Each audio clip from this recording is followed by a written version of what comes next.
students. Today we are going to study the remaining part of the chapter nuclear chemistry. Today we are going to study the points: release of nuclear energy. In this section we have to study nuclear fission reaction, nuclear fuels and plutonium bomb.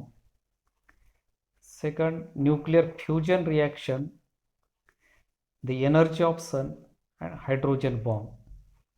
The next point that we have to study here is definition of radioactivity, characteristics of alpha, beta and gamma particles, group displacement law, and last one we have to study here applications of radioisotopes in medicine, agriculture, industry and carbon dating. Now let us see one by one.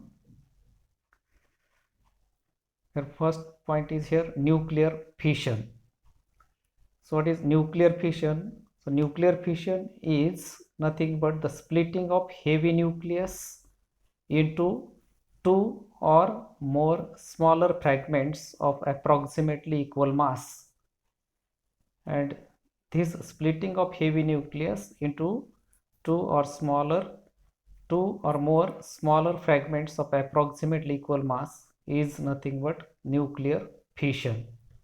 For example, let us see here, when this uranium having atomic number 92 and mass number 235 is bombarded with neutron, then it forms an excited atom of the uranium which is unstable, and that undergoes splitting to form the two lighter nuclei like barium and krypton having masses 141 and 92 respectively, and 3 neutrons are released along with energy. The second way, the splitting of the uranium that also occurs like this here, when uranium with mass number 235 and atomic number 92 is bombarded with neutron, then it forms the uranium in the excited state with atomic number 92 and mass number 236, which is called excited atom of the uranium. It is unstable, that undergoes splitting into the two lighter nuclei of strontium and xenon with mass of 90 and 143 respectively, and 3 neutrons are released along with some energy. So nuclear fission reaction is widely used for the manufacture of atom bomb and nuclear reactor. So it is the example of controlled reaction. Now let us see the calculation of energy released, which is denoted by the letter Q in nuclear fission reaction.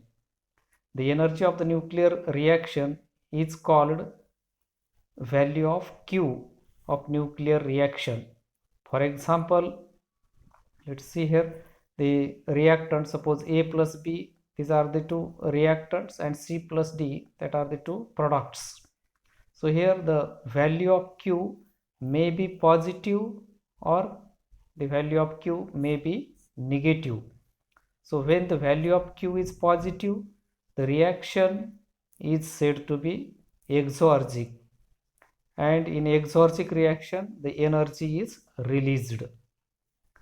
So when the value of Q is negative, then the reaction is said to be endorgic, and in endorgic reaction the energy is absorbed. So in exorgic reaction the energy is released, whereas in endorgic reaction the energy is absorbed. Now let's see here how to calculate the Q value of nuclear reaction. The Q value of nuclear reaction can be calculated from the masses of reactant and product.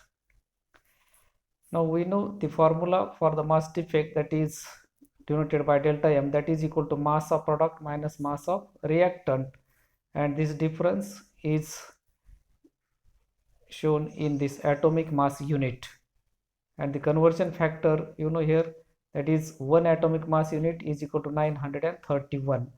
So we have to multiply with this 931 to this value, so that we will get the Q value in milli electron volt. Now here we must keep in mind that generally the value of Q is always less than 10. So mathematically it can be represented like this: Q is less than 10. Now we have to solve here problems or numericals in order to calculate the value of Q. Now for the given nuclear reaction, we have to calculate the value of Q. The nuclear reaction is shown here: aluminium plus here alpha particle is shown here, that is He24, that is the helium, and that forms this silicon, one proton and some energy, that is denoted by this letter Q. So here given is mass of aluminium 26.9815 atomic mass unit, whereas the mass of silicon atom is 29.9738 atomic mass unit. The mass of proton, it is H, it is equal to 1.0078 atomic mass unit, and the mass of alpha particle or helium, it is 4.0026 atomic mass unit. Now the addition of the masses of the reactants are here: aluminium atom, its mass is 26.9815, and the mass of this helium or alpha particle, that is 4.0026, and the addition of these two is 30.9841, whereas the mass of the product or the addition of the mass of the products, that is equal to 29.9738. it is the mass of this silicon, and the mass of this proton, it is 1.0078, and the addition of these two values, that is equal to 30.9816. Now we have to write down the formula for the mass defect, that is the delta M is equal to this mass of product minus mass of reactant. So it will be equals to 30.9816 minus this 309841, which is equal to this value, that is minus 0.0025 atomic mass unit. So in this nuclear reaction, mass decreases. As the mass decreases, it indicates that the energy is released, means the loss in the mass, that is given out in the form of energy or converted in the form of energy, and therefore the value of Q is always positive. So we have this value of Q is equal to this value, that should be positive. So we have to change the sign of this value, and it will be equal to plus 0.0025 atomic mass unit, and we have to convert it into milli electron volt by multiplying it with 931. So it will be equals to here 2.327 milli electron volt. So in this way we can calculate the Q value of the given nuclear reaction. Now the next point is here nuclear fuel. So the fissionable material used to generate tremendous amount of energy for peaceful as well as destructive purpose is called as nuclear fuel. So nuclear fuel is nothing but the fissionable material, means which is undergoes the nuclear fission, and that is used to generate the tremendous amount of energy. Means in this nuclear fission reaction, the energy generated, and that energy may be utilized for peaceful or that may be utilized for destructive purpose. And so that fissionable material that is used as a nuclear fuel. Now let us see the sources of nuclear fuel. So there are various sources of the nuclear fuels. Now let's see one by one. Is uranium, mass number 235, in the form of its oxide, is the main source of nuclear fuel. So this uranium with mass number 235 in its oxide form is the main source of nuclear fuel. Then this uranium with mass number 235, that is the isotope of this uranium, which is radioactive, and it is the important nuclear fuel which is used in the nuclear reactor. Whereas the uranium with mass number 233 is used as a nuclear fuel in nuclear reactor. Means both uranium with mass number 233 and mass number 238 both are used in the nuclear reactor as a nuclear fuel. Then plutonium oxide, it is also a nuclear fuel used in fast breeder reactor. And uranium carbide, it is used as a nuclear fuel in most of the reactors. Now let us see the plutonium bomb. This plutonium is not occurred in nature. So this plutonium, as it does not occur in nature, but it can be prepared more abundantly occurring element like uranium 238, that is uranium with mass number 238. Now let us see the preparation of plutonium. Now the steps involved in the preparation of plutonium are: first step is the neutron. It is bombarded with the naturally occurring element uranium with mass number 238. Then it forms the uranium or isotope of the uranium, which is radioactive and highly unstable. It undergoes the splitting or disintegration. Now here this excited nucleus of the uranium, after it undergoes the emission of beta particle. The uranium with mass number 239, which is the excited nucleus, and it undergoes disintegration, means it emits the beta particle and gets converted into neptunium with mass number same, that is the 239, but its atomic number is raised or increased by 1 unit, and the emission of here beta particle occurs, which is represented by this symbol. Now this obtained neptunium that also emits one beta particle and gets converted into plutonium, means the atomic number of this neptunium that is raised after emitting one beta particle by 1 unit and mass number remains same. So this is the emission of beta particle. So there are 3 steps that are involved in the preparation of the plutonium. So this is the artificial method, or you can say that synthetic method for the preparation of plutonium from this uranium.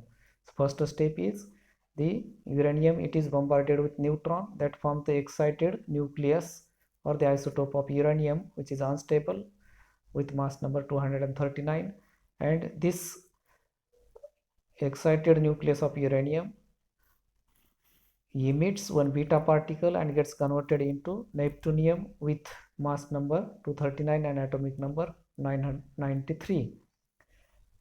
It also emits one beta particle and gets converted into this plutonium with atomic number 94. Mass number is same one, that is 239.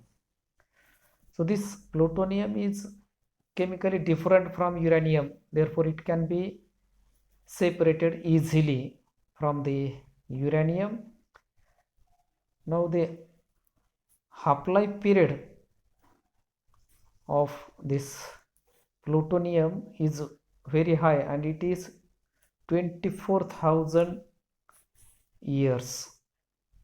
Half-life period means that is the interval of time required to disintegrate the half quantity of the plutonium.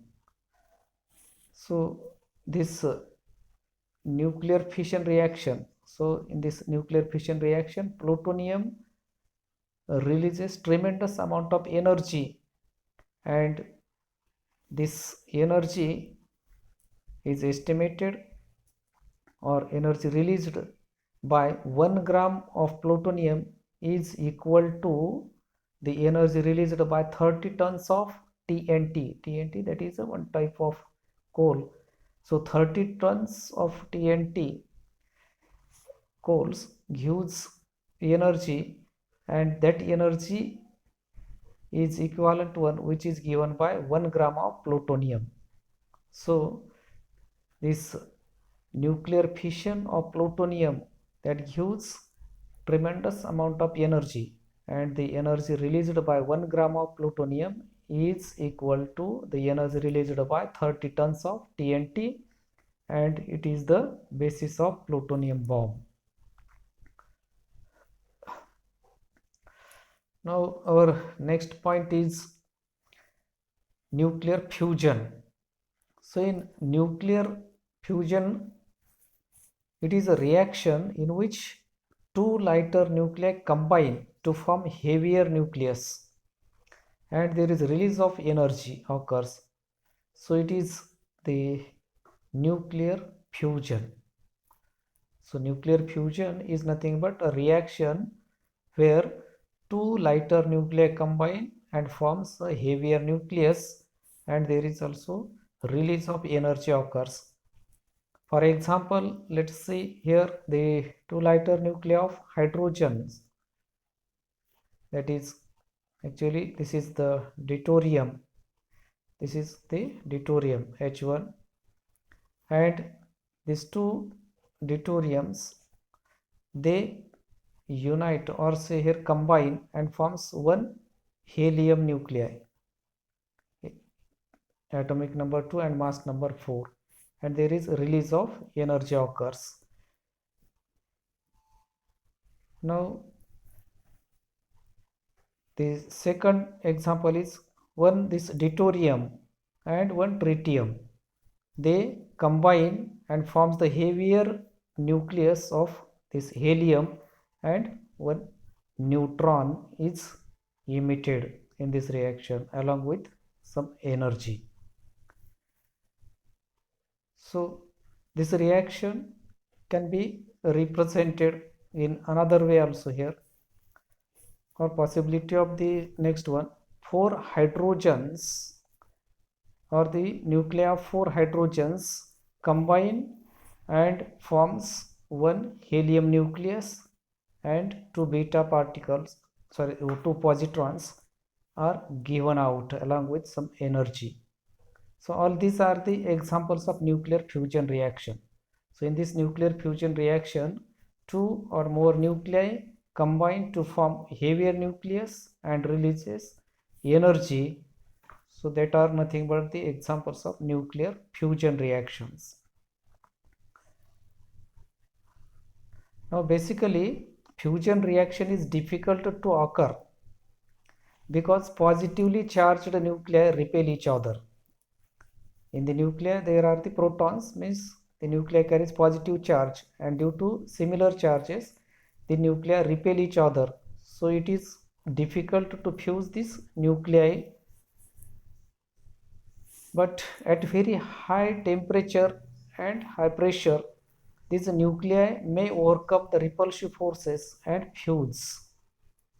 So for example, in the core of Sun there is high temperature and high pressure, so the hydrogen nuclei can be separated from the electron of hydrogen, and then they fuse or combine and forms the nucleus of helium, and there is release of energy occur.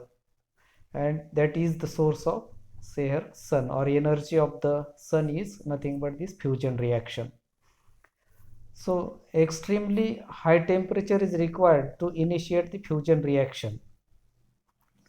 Fusion reaction is the source of energy because of the availability of light isotopes, and the formed product is not radioactive. In exothermic reaction, due to loss of mass.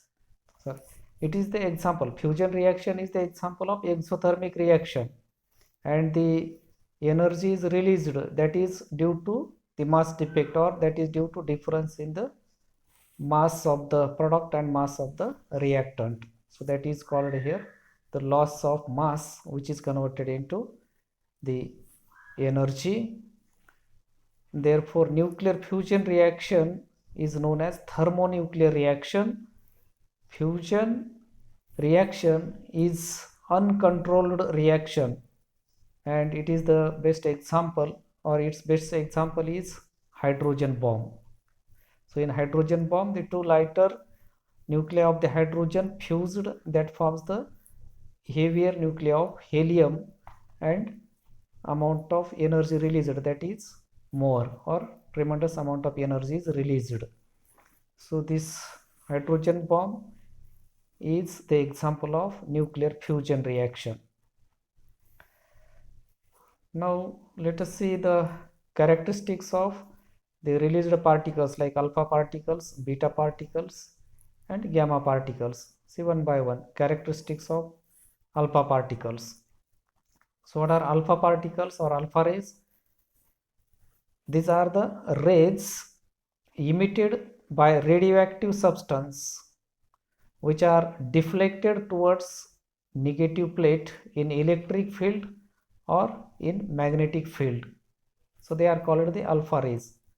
So alpha rays are the rays emitted by radioactive substance, and these rays are deflected towards the negative plate or negative charge in the electric or in magnetic field. So they are called the alpha rays.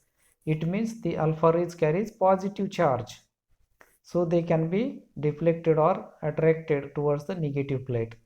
So they are positively charged particles having charge +2 units and mass 4 atomic mass unit. So it can be represented by this symbol of, say here, helium, atomic number 2 and mass number 4.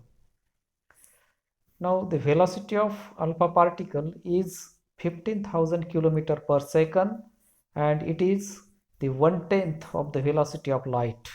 Velocity of alpha particle is 15,000 km per second, and it is the 1/10 of the velocity of light. The alpha particle have least penetrating power. It's small, or least penetrating power. The alpha particles have high ionizing power than the beta particle. If we compare the ionizing power of alpha and beta particles, then it has been found that the alpha particles have high ionizing power than beta particle. The alpha particle produce luminosity, it means brightness, on zinc sulfide screen due to high kinetic energy. When one alpha particle is emitted, then atomic number of daughter element is decreased by 2 units and mass number by 4 units, as it is represented by the helium nucleus. Now second is the characteristics of beta particles. So what are beta particles? Beta particles or beta rays can be defined as the rays emitted by radioactive substance which are deflected towards the positive plate in an electric field or magnetic field. It means that these beta rays carries negative charge as they are deflected towards the positive plate, and they have negligible mass, and it can be represented like this one, e to the base here -1 and raised to 0. It is the symbol of the representation of this beta particle. The velocity of beta particle is very high. Their penetrating power is more than alpha particle, and they have less ionizing power than alpha particle. When one beta particle is emitted, then atomic number of the daughter element is increased by 1 unit, but the mass number remains unchanged or remains same. So the kinetic energy of beta particle is more than that of the alpha particle, and they produce fluorescence in zinc sulfide screen. That is the brightness. Now here the third particle is gamma particle. We have to study here characteristics of gamma particles or gamma rays. So gamma rays can be defined as the rays emitted by radioactive substances which are not deflected in an electric or magnetic field. They are called as gamma rays. So gamma rays are the chargeless particles, as they are not deflected towards any electric or magnetic field. In say here electric or magnetic field, as they are not deflected, so we can say that the gamma particles or gamma rays are chargeless. They have high velocity or highest velocity. Gamma particles have highest velocity and they have high penetrating power. Gamma particles do not produce fluorescence, it means the brightness, and kinetic energy of gamma particle is 0. So kinetic energy of the gamma particle is here 0. Now here new point we have to study is here the group displacement law. So this group displacement law we have to study with example here. When radioisotope emits one alpha particle, then its group number, or we can say that atomic number, is decreased by 2 units. Whereas when the radioisotope emits one beta particle, then its group number, or we can say that atomic number, is increased by 1 unit. For example, let's see here these here group numbers. We have elements or radioisotopes with the group numbers here 4, 5 and 6. Now if there is emission of one alpha particle, and when the radioisotope is in this suppose group number 6 and it emits one alpha particle, then its group number, that is decreased by 2 units. Initially if it is in the 6th group, then after emitting one alpha particle, the daughter elements had group number that will be of 4. It means that when radioisotope emits one alpha particle, then its group number is decreased by 2 units. Now second example, if suppose we have this radioisotope in this particular group, say here 4, and it emits one beta particle, then what happens? Its group number is raised by 1 unit, that is its daughter element has group number 5. Initially it has group number suppose 4. So here we can say that when the radioisotope emits one beta particle, then its group number or atomic number is increased by 1 unit. So here is the radioisotope in the 4th group and it emits one beta particle, so its daughter element is in this particular group, that is 5th group. And this is nothing but the group displacement law. So it is the group displacement law. Now we have to study the applications of radioisotopes in various fields. First of all, in medicine. Now this iodine or isotope of iodine, which is radioactive or radioisotope of iodine, mass number 131, and it is used in the diagnosis of thyroid disorder, also in the treatment of thyroid disorder and brain tumor. So iodine 131 is used to diagnose and treat thyroid disorder, and brain tumor. Now here the next example is sodium, isotope of sodium or radioisotope of sodium, mass number 24. In the form of sodium chloride, it is used to study the blood circulation and function of heart. Whereas the phosphorus isotope, mass number 32, it is used in the treatment of leukemia. Leukemia means that is the blood cancer. So in the treatment of blood cancer, the phosphorus mass number 32 is used to cure the leukemia or in the treatment of leukemia or blood cancer. The cobalt isotope, mass number 60, is used to destroy malignant cell. Malignant cell means that are the cancer cells, and these malignant cells are destroyed by gamma rays that are emitted by this cobalt 60. So gamma rays emitted by this cobalt 60 that are used to destroy the malignant cells or cancer cells. Now gold with mass number 199 is used to cure some type of cancer. So cobalt 60 as well as this gold 199 that are used to cure the cancers. Iodine 123 mass number or isotope of iodine with 123 mass number is used in imagining the brain. Means it is for say psychological purpose or it is related to nervous system. Now this technetium 49 mass number, it is used in bone scanning. Radiations, they are also used to sterilize the surgical instruments.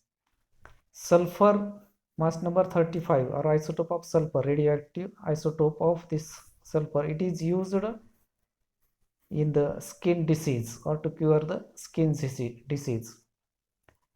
Phosphorus mass number 34, it is a radioisotope and it is used to check the bone fractures. Now second field is here agriculture. We have to study the applications of radioisotopes in agriculture. The radioactive carbon mass number 14, it is used to study the photosynthesis and biosynthesis of plants. So in the study of photosynthesis and biosynthesis of plants, the radioactive carbon C14 is used. Radiations from the radioactive isotopes accelerate the growth of the plants and yield of the crops. So it has been found that the radiations from the radioactive isotopes are helpful to accelerate the growth and plants to yield of the crops. Now radiations from the radioactive isotopes can also be used to destroy the pests and insects in the plants or on the plants. Radio phosphorus mass number say here 32 is used with phosphates fertilizers like calcium phosphate in order to study the rate at which the phosphorus compounds are absorbed by different parts of the plants. Now third field is here industry.